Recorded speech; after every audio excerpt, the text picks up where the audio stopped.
Mike, how was Comic-Con? Relaxing. It was real slow. Like it was chill. It was chill. You could actually walk on the floor. Yeah, and it was chill. Like there was no big panels that you knew you had to get to. It wasn't like Hall H. We've got to get in there because this is going to drop. It was just a relaxing, damn good time. Yeah, man. How was the party? How was the party? Oh, EW was awesome. Yeah, EW. The EW party is always great. Wait, but that was the best one? I feel like the fandom All-American Rejects thing seems sick. Like, in what sense?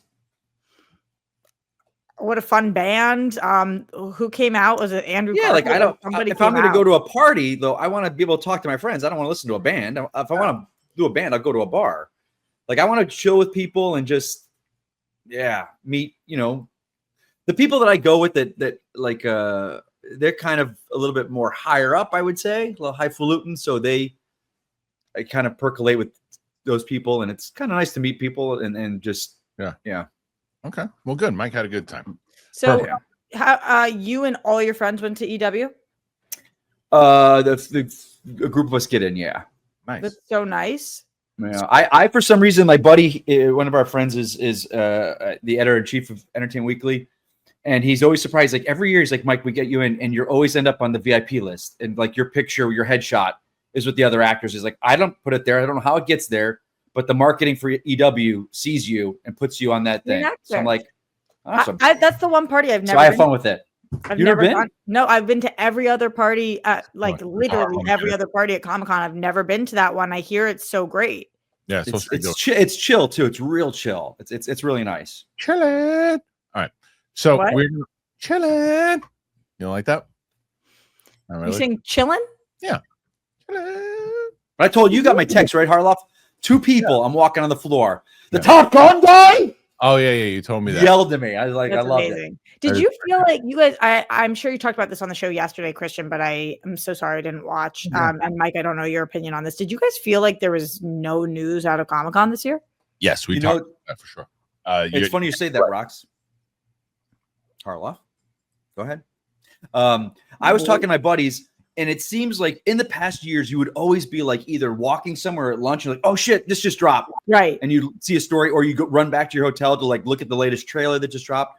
None of that. And it was really, I think ever since the pandemic and then with the strike, I think studios are realizing that the money they spend, it doesn't really get the return that's worth it. Mike, been on the show for a long time.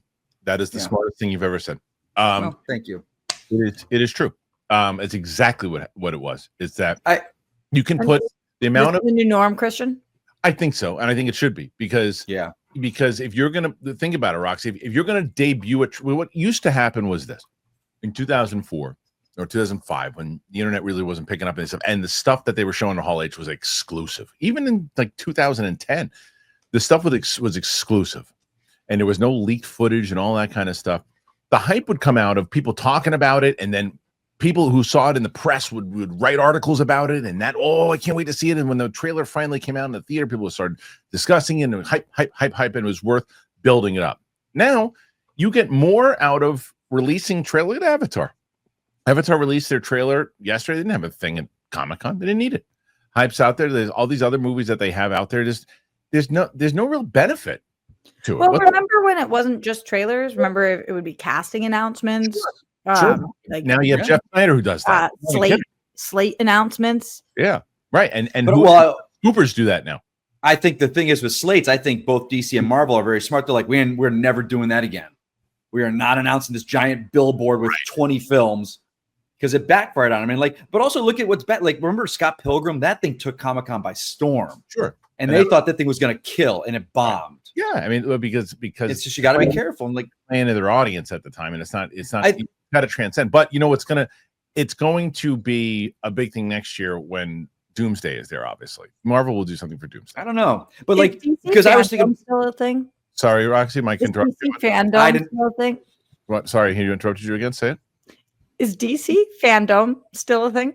No, I think that they, for some reason, discontinue that. Because that seems to be what's a good use of money. They did it, especially during the pandemic. That was so huge. We all sat at our. I agree. when it's one thing, Roxy, I agree with you. I think that when it's like if it's Star Wars Celebration, I think it's worth it because you're doing it's one thing geared. You're promoting all your stuff. D23, I get it, right? You're gearing all. It's a presentation almost like it is to like the stockbrokers and everything, or the stockholders rather. It's that to me makes sense if it's all geared as opposed to like that's why I don't understand. Maybe Mike's right. Maybe I always thought it made more sense for Marvel to do their big presentations and all that stuff at D23, but I guess only if they're going to do it, they can't do it next year because D23 traditionally isn't until like October, and well, I guess they could still do it. Doomsday now has come out to December. But Mike, you were going to talk over people. What's up? No, I was just going to say because they made a good thing with like James Gunn. He was there for a victory lap, but he was there for Peacemaker. Because I was like, why are they bringing like Corn, Sweat, and Brosnahan? But it doesn't get them anything. The movie's out. It's a success. They're wasting money. So when you say the movie's out, it's a success. Elaborate. Mm-hmm. It's released. People have seen it. The word of mouth is there. Mm-hmm. It's hitting the numbers that they want to. There's nothing. If the cast shows up at Comic-Con, it doesn't get anything for what they're spending. Right. It doesn't get anything. No.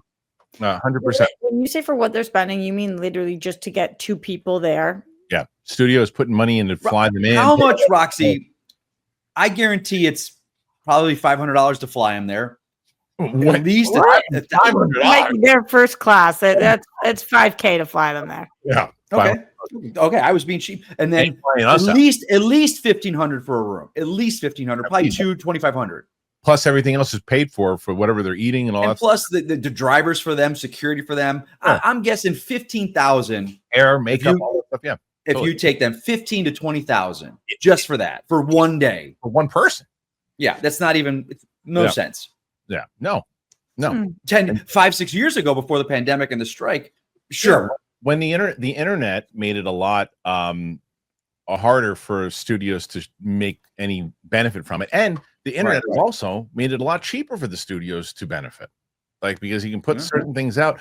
The studio got more out of the internet with the Doctor Doom thing than they did at Comic-Con. If that Doctor Doom thing would have only happened at Comic-Con, it doesn't have the same effect that it does like when you take that footage, it's out there, you see Downey being revealed as Doom, and that gets out there and that's pushed out there. That's what got the hype on it. That's where they benefited. They didn't benefit from actually having it there with just the audience that was there. If it was just people there and you couldn't promote that stuff at all, people would have been like, oh, okay, that's interesting. Downey was revealed. Cool. I don't know. I think they benefited more that they pushed out there, but also probably the amount of money they probably spent on that is astronomical. Anyway, what do you guys make of Comic-Con in general? Do you think that I don't think that it should stop. I just think that this should be the norm, the way that they did it this year, except Doomsday. Put your thoughts in there. Let us know. All right. I know you all heard of Viagra or Cialis, maybe even tried them. If you're looking for something beyond the usual pill, I got it. Rougiette Ready.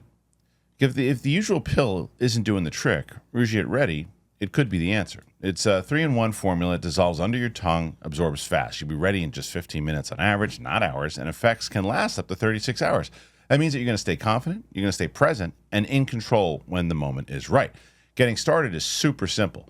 Rougiette connects you with a board-certified doctor, 100% online, and if prescribed, your treatment ships directly to your door. Connect with a provider at rougiette.com/Kristian to see if a Rougiette Ready prescription is right for you. You can get the code Kristian to get 15% off today.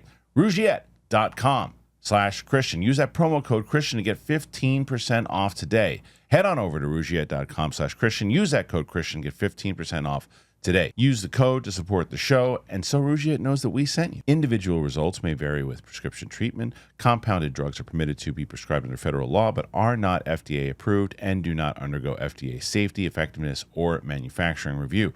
Please visit the Rougiette website for full safety information.